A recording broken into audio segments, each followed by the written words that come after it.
Bảo cùng với Aaron xin được chào mừng tất cả quý vị và các bạn. Chúng ta đang cùng đến với chương trình Chuyện phim cuối tuần. Thấy không? Từ ngày mà chuyện phim cuối tuần ra đời, có thể nói là chúng ta có rất là nhiều những câu chuyện thú vị và kèm theo đó là những tình huống rất là xoắn não, đúng không Aaron? Rất là không ngờ. Có thể nói là có những chuyện mà chưa bao giờ em nghe trước đây trong cuộc đời, nhưng mà chỉ có thể tìm thấy cái chuyện phim cuối tuần thôi. Và điều đó đến từ hai nhóm khách mời đặc biệt của chúng ta. Đầu tiên đó chính là nhóm Việt Nam. Ngày hôm nay chúng ta sẽ có nhà văn trẻ Thiên Phong, diễn viên xinh đẹp Thùy Anh, diễn viên B-Max Kim chủ bữa bánh trái cây. Chúng ta cùng quay trở lại với MC May. Chúng ta cũng có ca sĩ Bảo Quân và cô gái nhỏ nhắn dễ thương Gia Linh. Đó, đây là bên em. Bên anh. Về phía nước ngoài là chúng ta có bạn Alusha còn gọi là Linh, đến từ Nam Phi. Cái cô ấy là có anh Shinsuke. Rồi giới thiệu luôn. Kế Shinsuke là có bạn Vanessa Lê đến từ Mỹ.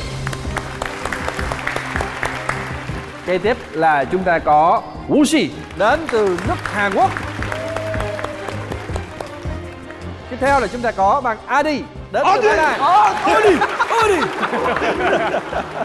Rồi ok. Rồi cuối cùng là chúng ta giới thiệu bạn Akari đến từ nước Nhật. Em thấy là có vẻ là cái đội hình bên đó chuẩn bị đi đánh đô vật được rồi đấy anh. Đúng rồi. Mỗi lần giới thiệu tôi một như thế quá là kinh khủng. Nói chung là tình hình có vẻ rất là căng thẳng. Tuy nhiên tình hình này chắc chắn là sẽ không thể nào mà căng thẳng hơn cái chuyên mục lớp học tiếng Việt căng thẳng.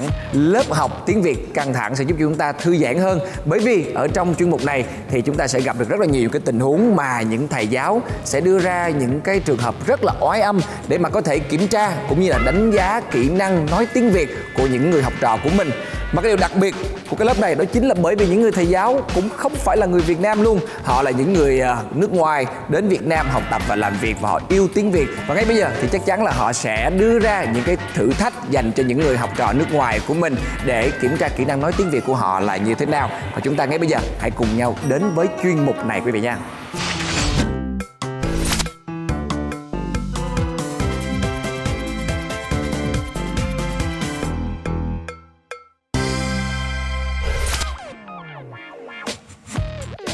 Hôm nay là hai bạn sẽ casting cho buổi biểu diễn tài năng của chúng tôi.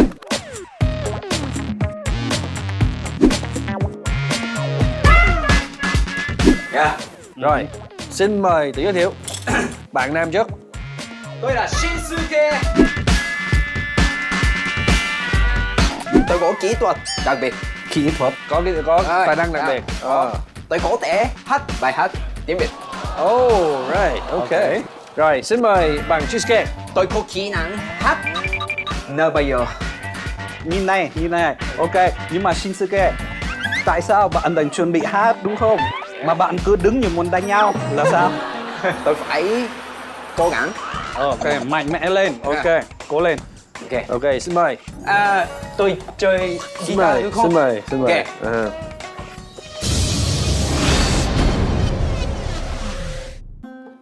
Vì tôi còn sống, vì tôi còn hát lên, vì tôi còn biết làm bao điều cho lòng tôi. Vì tôi còn sống. Vì tôi còn sống. Vì tôi còn sống. Ok. Bây giờ xin mời bạn nữ. Em Linh Xính. Em là người Nam Phi. Em muốn hát một bài Mặt trời của em. Ok. Đôi mình yêu nhau từ khi anh nói với em rằng mỗi trừ khi trời nhá nhem anh lặng thầm và đi theo em, cùng em qua con đường tối đen. Đèn đường khuya giữ không sáng lên, đừng lo nhé của anh nhắm mặt trời dịu em. Ok. Nhưng mà mình nghĩ hai bạn này chiều cao của bạn rất là cao. Chiều cao của bạn rất là khiêm tốn. Bây giờ hai bạn có thể đổi giày cho nhau được không cho nó công bằng hơn? Ok. Nhưng mà Nó phải công bằng. Shinsuke. Cạo lông là được đấy. Được không? cạo Thôi, chúng ta là một công ty biểu diễn tài năng toàn diện, Trọn gói. cho nên là các bạn thì ok có khả năng hát nhưng mà cũng phải có khả năng để mà hội họa. Vậy thì bây giờ chúng ta sẽ thử khả năng vẽ của hai bạn. Ok. Vậy thì các bạn sẽ có 2 phút để vẽ cái gì đó. Xin mời hai bạn. 2 phút. Bắt đầu. Ok. Xin mời bạn trình bày về cái tranh của bạn. Ok. Cái này là em. Anh có 2 đuôi ngược nữa đi ra khỏi đầu ha. Cái này là tóc của em. Tóc của em. Và Ok. cái này là đầu của em. Đâu, cái đầu. Cái đầu. Cái đầu của em như nhỏng tim bởi vì em luôn luôn có yêu ở trong đầu của em. Và em đang nhảy và có vui lắm. Có ít ngày em có ít buồn và nhiều ngày em có vui. Bởi vì lúc nào em cũng vui hết. Dạ đúng, em luôn luôn vui bởi vì em nghĩ ở trong tim của em là người chưa 18 tuổi. Có vẻ là chưa 5 tuổi đó. Chưa 5 tuổi, ok, chưa 5 tuổi. Dễ thương ghê nha. Em là người bánh bèo. Ok. Rồi, Shinsuke. Dạ. Cái đây là Doraemon à? Doraemon lúc nào cũng giúp Nobita nên tôi muốn giúp mỗi người cũng suy nghĩ như vậy. Mà tại sao lại vẽ cái cửa ở đằng sau? Người ta đi vào thì nỗi nào cũng đi có thể được, có thể đi được. Bởi vì bạn muốn giúp đỡ mọi người ở khắp mọi nơi. Cái đấy là Aaron, mình nghĩ là cái việc vẽ thì là được rồi. Bây giờ mình Tới tiếp lên một cái tiếp. hoạt ngôn đi. Ok, hoạt ngôn. Nếu mà các bạn muốn vô công ty này, các bạn phải hoạt ngôn. Các bạn biết hoạt ngôn là gì không? Ngôn là ngôn không phải ngon. Ngôn Nó không phải hôn. Hốn hả? ngôn là ngôn ngữ, là tiếng nói, ngữ. là Ngôn ngữ. Tasty. Ngon khác, ngôn khác. linh ngon. Ngôn ngữ. Hoạt là hoạt động, hoạt là nhanh, hoạt là chạy. Ok, chạy, nói và chạy và nói, nghĩa là Ok. nói như chạy, nghĩa là nói trôi chảy. Vậy thì nếu mà các bạn muốn vào công ty này, các bạn sẽ phải có khả năng để nói tiếng Việt tốt. Ok. Ok. Shinsuke. Và mời bạn đọc nhá. Rồi, xin mời. Lúc đầu là Ok, lần đầu tiên thì nói chậm lại ha.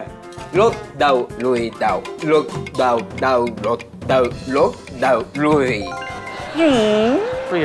Đau luộc. lúc đầu lùi. Không tệ cho lắm. Ok, nói không được nhanh hơn hay chút xíu. Nói nhanh hơn chút xíu. Bắt đầu. Lúc đầu lùi đầu, lúc đầu lùi lúc đầu lúc Rồi, Rồi, câu thứ hai. ok. Câu Rồi, hai bây à? giờ mời Linh. Ok. Một ông vừa lên đầu đá. Đây là nói. Tôi Không có gì hết. Thấy Hai ông vừa xương đều đá đều Lên đều đá. Lại.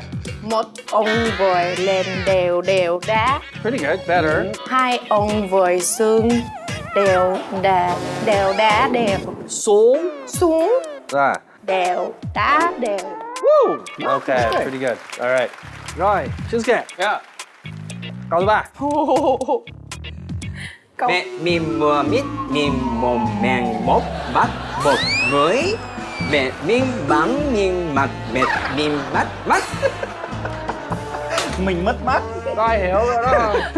Chồng lại cái câu đầu tiên. mẹ mìm mùa mít Ok. mìm mồm mèng mốt bắt bột miếng Muối. Very good. mẹ mìm bắn mìm mặt mệt Lên mất mặt.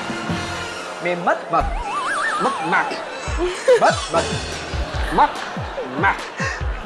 Mim mất mật mặt ăn ăn mặt mặt nè mặt mặt ok ok Mình ok mất mặt. mim mất mặt. good one yeah Linh you have the last one bây giờ cái cuối cùng Ok. ok Ok. Luộc hốt vít lòng. luộc Luộc lộn hốt vít lạc. Ăn lọn lọn hốt vít lạc. hả Nước lại hốt vít lợn lộn lộn lộn lộn. tiếp tiếp Lại lộn hốt vít lạc. ok Về Linh bây giờ nhá nghe này nói theo kiểu Bắc ấy nó sẽ dễ hơn này. Nói dòng Bắc thì dễ hơn ha. luộc hột vịt lộn Lộn hột vịt lộn luộc lộn hột vịt lạc lộn hột vịt lạc. ăn lộn hột vịt lạc Ăn lộn hột vịt lạc. luộc lại hột vịt lộn Luộc lại hột vịt lộn. lại lộn hột vịt lạc Lại lộn hột vịt lạc. rồi bây giờ từ đầu đến cuối Luộc hột vịt lộn. Luộc lộn hột vịt lạc. Ăn lộn hột vịt lạc. Luộc lại hột vịt lộn. Lại lộn hột vịt lạc. ok Linh 90% ok chúc mừng chúc mừng các bạn đã kết thúc đoạn này cực kỳ khó đúng không Khó quá à.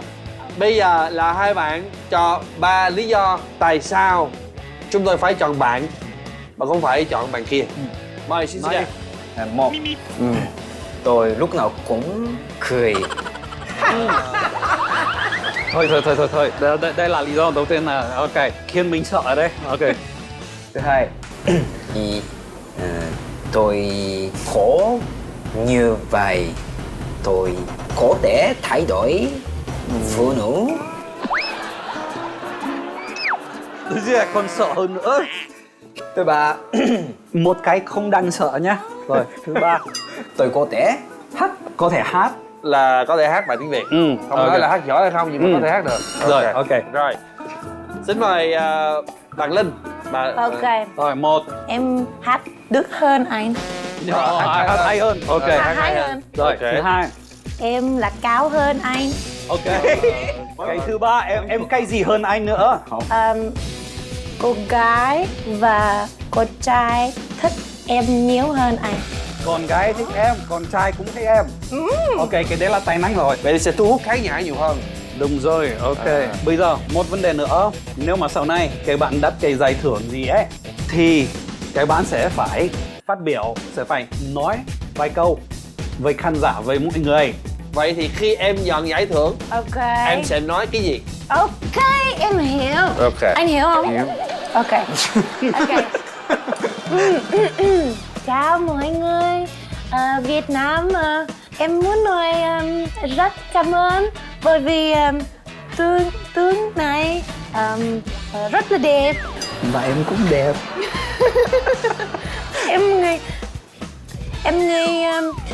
Em là người tốt.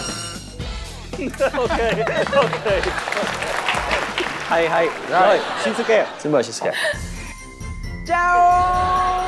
Chào bà. Chào anh. Chào chị. Chào em. Chào mọi người.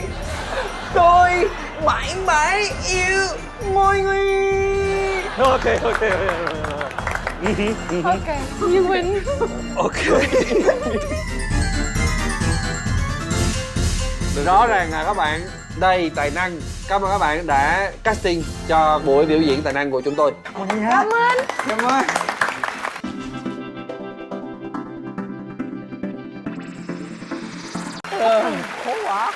Không à. Em nói thiệt em không hiểu tại sao mà ăn mít là cái gì mà cứ móc mắt móc mũi hoài luôn á.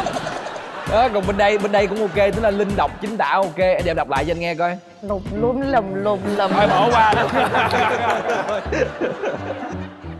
Không mà đúng, chứng tỏ rằng là đây là những cái câu nói mà thậm chí là người Việt Nam còn khó nói chứ đừng nói tới là người nước ngoài. Tại vì nó rất là dễ bị lẹo lưỡi, nó là những cái đồng âm rất là dễ giống nhau và gần như là quá khó cho các bạn, nhưng mà các bạn đã làm rất là tốt rồi. Thôi chúng ta đã cùng xem cái đoạn clip đó rồi thì đã giải tỏa được phần nào căng thẳng của chúng ta thông qua những cái tiếng cười rồi. Bây giờ chúng ta sẽ cùng nhau đến với chủ đề của ngày hôm nay, đó chính là Những tuyệt chiêu làm lành với người yêu.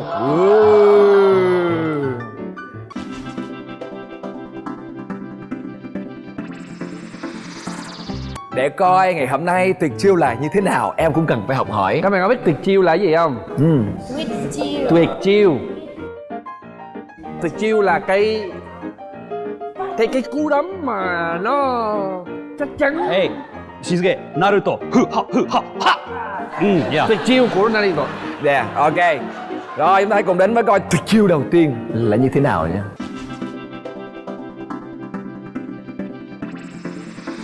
Xuất hiện bất ngờ trong nhà người yêu, làm như chưa có chuyện gì xảy ra. Ủa cái này có hiệu quả không ta? Giống như là giả điên á, giả lơ là coi như là không có chuyện gì xảy ra hết và cứ xuất hiện ngơ ngác bình thường. Dạ của em. Là em bị người yêu giận hay là em giận người yêu? Không nhớ, hai đứa giận nhau. Em không nhớ được là ai là người giận chứ em chỉ nhớ trong ký ức của em là giận nhau. Rồi. Hôm đó là khách không mời mà đến. Tại vì giận nhau, nhưng mà thật sự mà nói thì lúc đó nhớ quá. Có nghĩa là giận nhưng mà mình nhớ quá, mình không nhắn tin cũng không gọi điện, thôi qua luôn bên nhà luôn. Kiểu như lúc đó bạn đó nhìn em, bạn ủa sao xuất hiện ở đây á, dạng như là cũng bất ngờ á. Thế xong em vẫn giả điên giả ngơ, em cũng dạ con chào cô chú, con ăn cơm với này kia bình thường. Nhưng bình thường thì ví dụ được mời thì mới qua, nhưng mà bữa đó không mời qua luôn. Ăn xong cái lúc mà ngồi ở phòng khách, cái xong tự nhiên ngồi cái em dựa đầu vào vai ảnh, em mượn nha.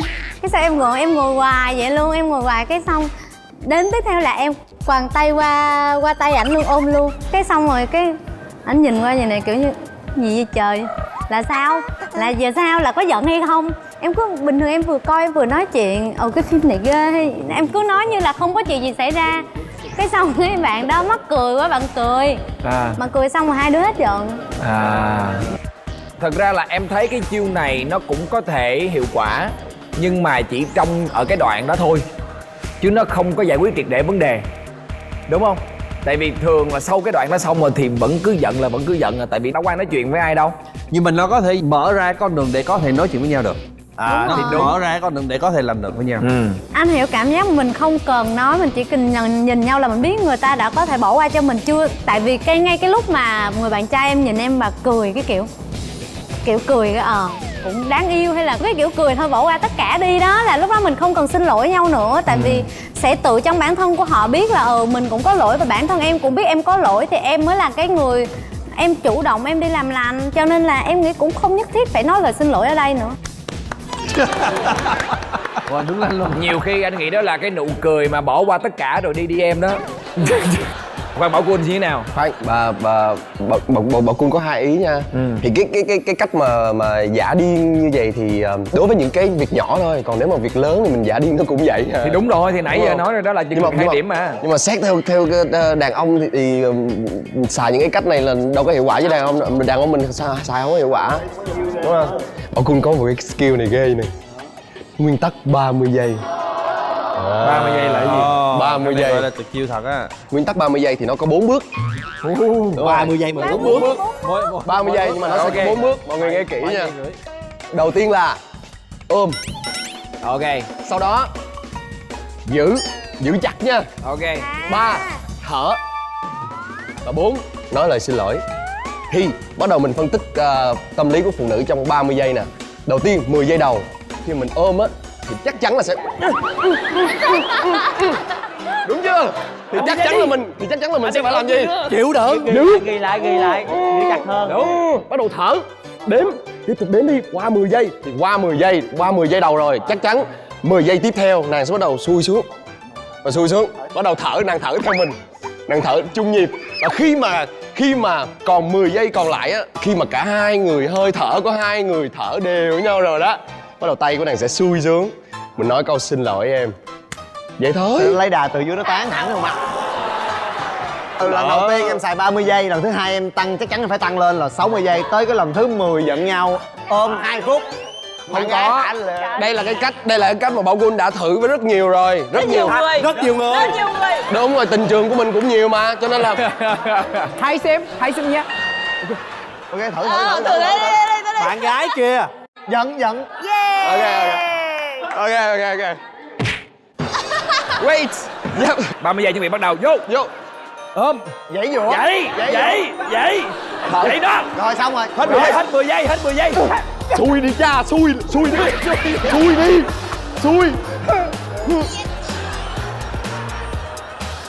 Anh xin lỗi mà.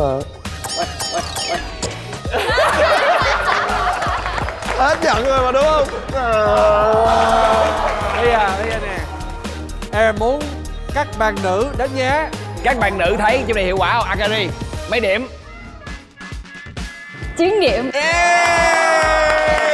Cho thang điểm 10 luôn đi nha, thang điểm 10 luôn đi. Rồi, Vanessa. 6. 6 điểm. Tùy cái lỗi, với lại lâu giống như nếu mà một năm á làm một lần á thì cũng không sao, thì ok. Mà nếu mà cứ làm cái chuyện này hoài á thôi bảo. Lên cho mấy điểm? 2 điểm. Sao vậy? Đô quá, đẩy một phát là văng ra rồi. Không thích khi con trai ôm em thích không thích, em muốn một mình.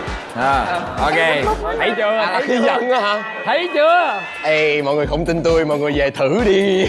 Em là dưới trung bình đúng không? Rồi còn Thùy Anh? 9 điểm nè. Trời ơi, 9 điểm. Rồi còn Linh mấy điểm? Em cũng cho 10 điểm luôn. Người phụ nữ nào cũng vậy. Mình nghe các bạn nữ và mình coi đây là một cái chiêu có thể sử dụng được. Cái phương pháp đó phải nói là cực kỳ nguy hiểm cho cánh đàn ông. Rủi trúng cô gái nào mà bự con mà còn đã từng học võ nữa thôi. 30 giây. Bởi vậy nó mới có cái step 2, đó là phải giữ. Đúng không? Còn không là phải Nếu hold không rồi. vượt qua được step 2 là chỉ 15 giây nằm một đấu. Anh may anh đã xác nhận anh quen một người phụ nữ biết võ là anh phải chấp nhận cái hậu quả đó. Nếu mà làm sai Đó. anh đừng phàn nàn về chuyện đó, ok? Rồi tuyệt chiêu 30 giây bao gồm 4 bước các bạn nhớ nha. Bây giờ hãy đến với lại tuyệt chiêu tiếp theo.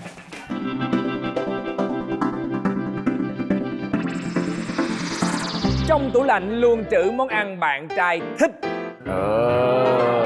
Cô gái này có vẻ khéo léo nè. Đâu?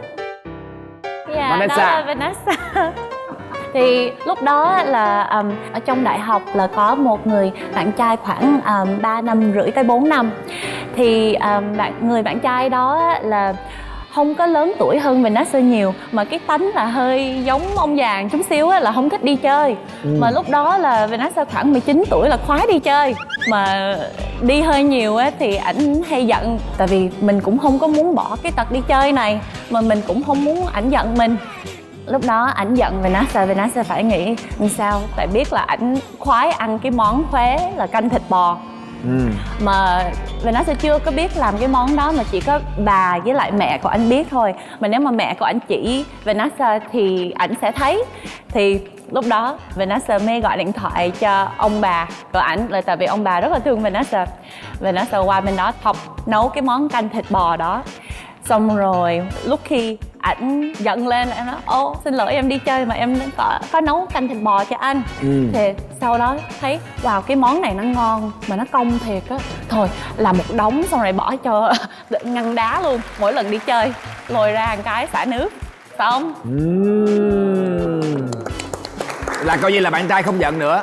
Không giận nữa. Cái này nó minh họa một cái thành ngữ của người Mỹ. Dạ. Là con đường đến trái tim của đàn ông lúc nào cũng phải đi qua bao tử. Chính xác. Cái đó là em nghĩ là ở Việt Nam cũng y chang như vậy thôi. Dù cho cái bực bội cỡ nào thì mình được ăn ngon, tự nhiên là mình cũng cảm thấy là mình được thoải mái hơn đúng không ạ? Thế thì không biết là các bạn có ai từng là cũng sử dụng cái chiêu giống như vậy của Vanessa chưa? Cái này thì em là một người đi review đồ ăn nhiều. Thế nên là em có rất nhiều biết địa chỉ rồi ăn ở đâu mới ngon. Mỗi lần mà bạn gái dọn mà em đi dẫn ăn á, ví dụ như là thịt bò hay là thịt heo gì đó, thì em lúc nào cũng nói là thịt bò thì tốt cho cái này, tốt cho kia, rồi cái này ăn chung với cái này nè, trời cái này ăn chung ngon lắm. Mà em lúc nào cũng take care, em lúc nào cũng quan tâm là ăn cái gì chung mới ngon, cứ kể chuyện mỗi thứ. Xong ăn xong thì nó cười, nó không còn giận nữa, nó quên luôn á.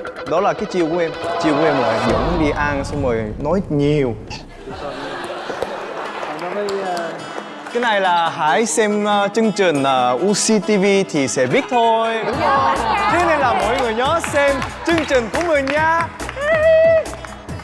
Rồi bây giờ em hỏi nè, ai đồng ý là sử dụng cái chiêu này khi mà muốn làm lành với lại người yêu? Tất nhiên rồi. 100% luôn hả? Đối với như 100% vậy không? của Aaron thì bắt buộc phải làm. Dạ. Là vì nó ngược lại là nếu không ăn ngon thì sẽ quạo. Đúng, thế thì quá rõ ràng đúng không? Mà khi mà đây là một cái tuyệt chiêu mà các bạn có thể sử dụng được nếu như mà các bạn bị người yêu giận. Tại vì nếu như người yêu có giận mình thì mình có thể vuốt ve dẫn người ta đi ăn một cái món gì đó ngon, hay là nếu như mà tốt hơn là các bạn có thể tự tay để mà nấu cái món gì đó mà người đó thích, thì chắc chắn là cái câu chuyện căng thẳng đó nó sẽ được giảm đi.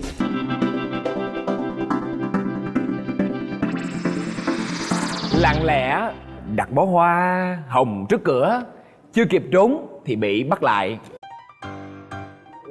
Đi. đi. Không phải ở Hà Nội, không phải ở Việt Nam. Ok. Cái đấy xảy ra ở Ba Lan lúc mà mình 16 tuổi. Mấy lần học trường cấp 3 thì ở trong lớp có một cô gái, sau đó là mình couple với nhau, ok. Nhưng mà lúc đó là mình trẻ, bạn ấy cũng trẻ. Thế là mình thì rất là kiểu thích lãng mạn, còn bạn ấy thì rất thích bắt nạt mình. Đó, đơn giản thế thôi. Một lần bạn ấy dặn mình, hình như thấy mình nói chuyện với cô gái khác, mà chỉ nói chuyện thôi nhá. Nhưng mà đã dặn mình đến nỗi là cả tuần không nói chuyện. Thế là mình không biết nên làm cái gì bây giờ. Biết là bạn ấy sống ở thị trấn cách thành phố 40 cây. Thế là mình quyết định thiết kế một cái kế hoạch rất là hoàn hảo. Ok. Một hôm chiều học xong, mình chạy ra ngoài, mình nhảy lên xe buýt, chạy ra ga Tô Hỏa để tới cái thị trấn của bạn ấy. Trước khi bạn ấy kịp tới cái ga, để mình có ít nhất là 30-40 phút rảnh ở trong cái thị trấn của bạn ấy. Chạy lên cái cửa hàng hoa, mua một cái bó hoa hồng đẹp như thế này. Tiết kiệm 5 ngày thì mới mua được. Lúc đó là mình là thế là cuối cùng nhá, mua một cái bó hoa, chui vào cái nhà Trung Quốc của bạn ấy, đặt cái bó hoa trước cửa căn hộ của bạn ấy. Sau đó quay đầu lại muốn ra ngoài, mở cửa ra, bạn ấy vào. Hóa ra là bạn ấy đi ngay cái Tô Hỏa tiếp theo, chứ không phải là cái tiếp theo nữa. Thế là cuối cùng bạn ấy anh làm cái gì đây? Sau đó là cứ nhìn ngang qua cái vai của mình ấy. Cái gì đây? ôm nhau, ok. Xong rồi. Hóa ra lúc đầu mình đã không phải về nhà ngay, mà mình đã ở lại đến tối.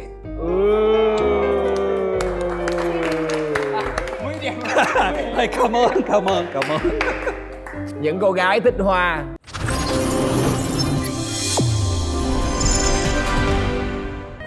Chủ đề những tuyệt chiêu làm lành với người yêu vẫn còn nhiều câu chuyện vô cùng hấp dẫn. Hãy cùng đón xem chuyện phím cuối tuần vào lúc 22h30 Chủ nhật hàng tuần trên kênh HTV7. Anh yêu em. Các bạn nữ là nếu mà các bạn nam xài chiêu này với mình thì có hiệu quả hay không? Thôi tục tưng lên. Không cần em như thích. Em nhìn đi trời ơi. Ôi giời.